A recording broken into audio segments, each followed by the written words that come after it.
Hello, I'm Matt, and I'd like to welcome you to the channel. I recently decided to upgrade the headlights on my 2008 F-250 diesel XL, and I really didn't want to spend a whole lot of money on it because the truck is 18 years old.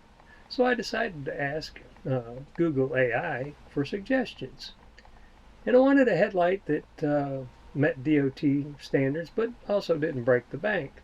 And it was kind of interesting because Google AI recommended these Spec D Tuning uh, hybrid headlights.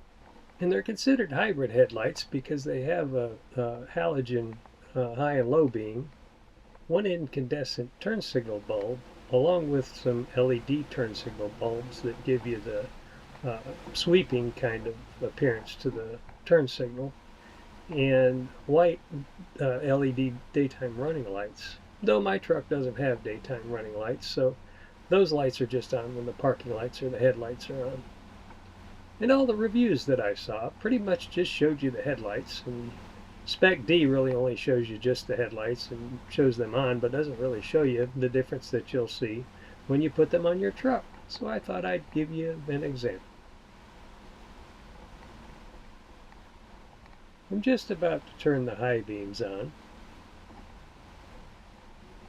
Google's AI also recommended that I replace the factory bulbs that come with the Spec D Tuning headlights with Sylvania SilverStar Ultra bulbs.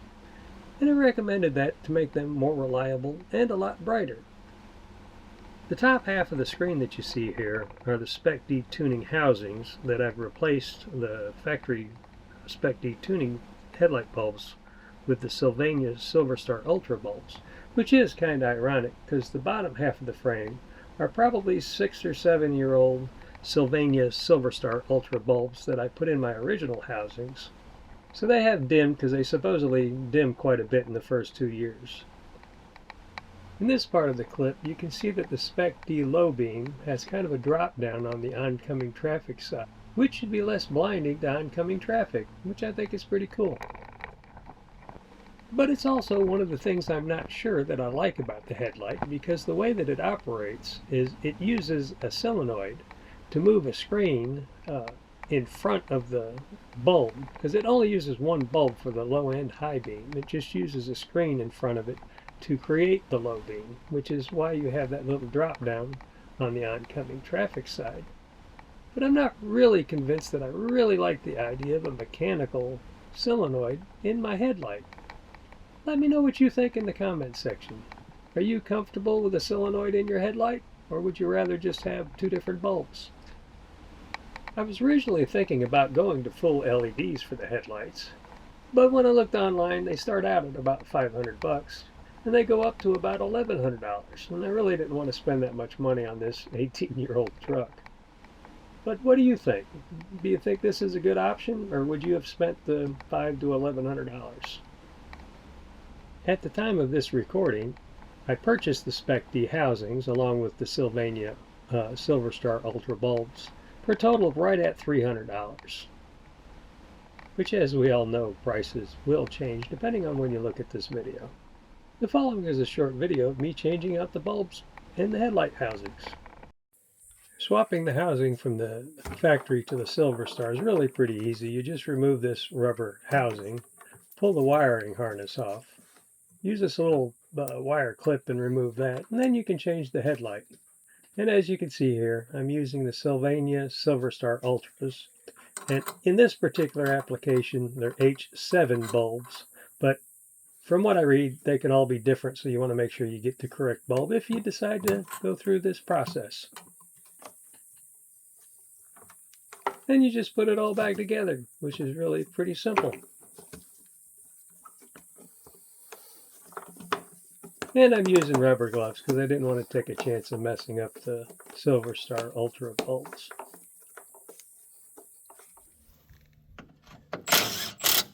Here I'm pulling off the old headlight housing, just using an impact to pull it apart. And with my truck, it only has 3 bolts. When you look at the Spec D website video, it shows 4 bolts. And I know here shortly I say there's a lot more bolts, but it's really just 1 extra bolt. per headlight housing. Removing all the harnesses. This is one of the other places that is different with my truck than the Spec D Tuning's video of replacing this headlight.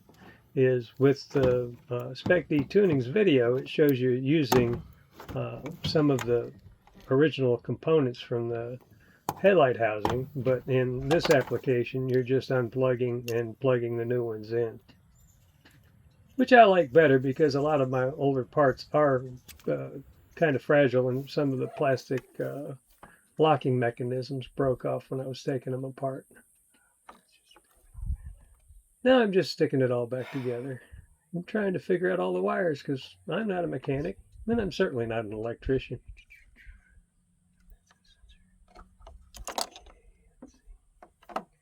Matching everything up. Takes me a few minutes. I'm not a professional at this, like I said.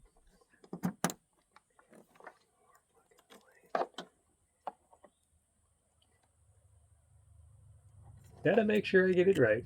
Don't want to screw anything up.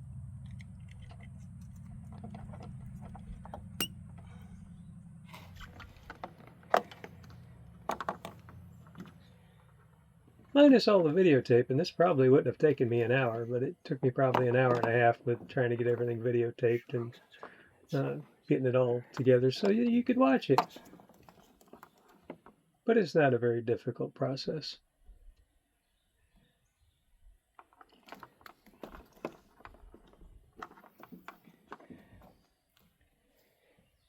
This one has this little box right here. And in the video that I could find, which is totally different than this truck because there's a lot less screws, it showed mounting this to part of the frame.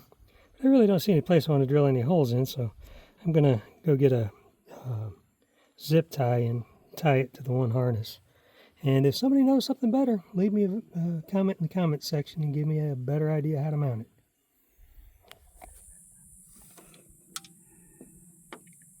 When you're trying to videotape, the zip ties never seem to want to cooperate, and they definitely want to go someplace other than where you intend for them to go, which is kind of funny. But we get it all back together here real shortly.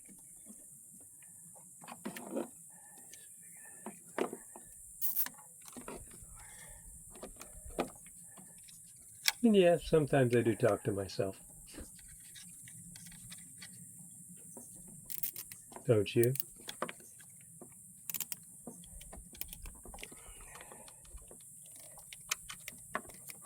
Only like 95 degrees out here today.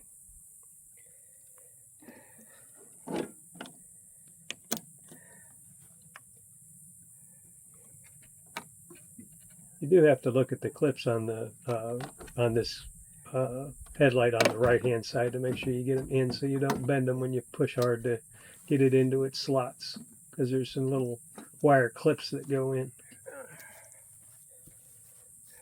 Might know that from bending the one on the left side.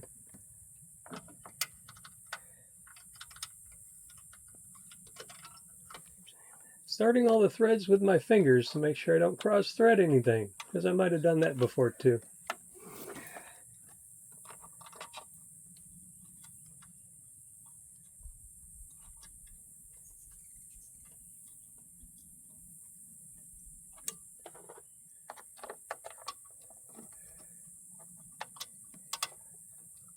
Like I said, this one only has 3 bolts. It doesn't have the one on the bottom like in the Spec D Tuning video.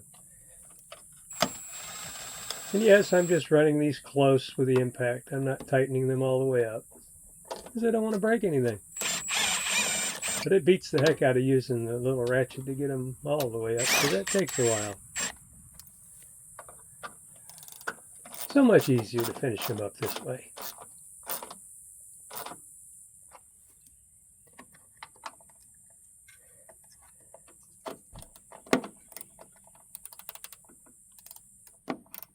As you can see, I didn't get them that tight. I was just using it to spin them close.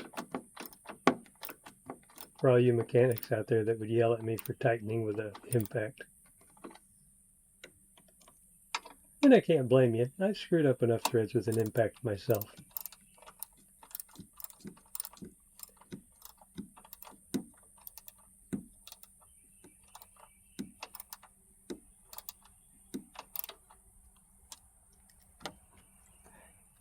nice and tight. Now just checking to make sure everything works. And here you can see the turn signals and the way they kind of flow when they flash. And going back and turning the high beams on, which you really can't see anything from here.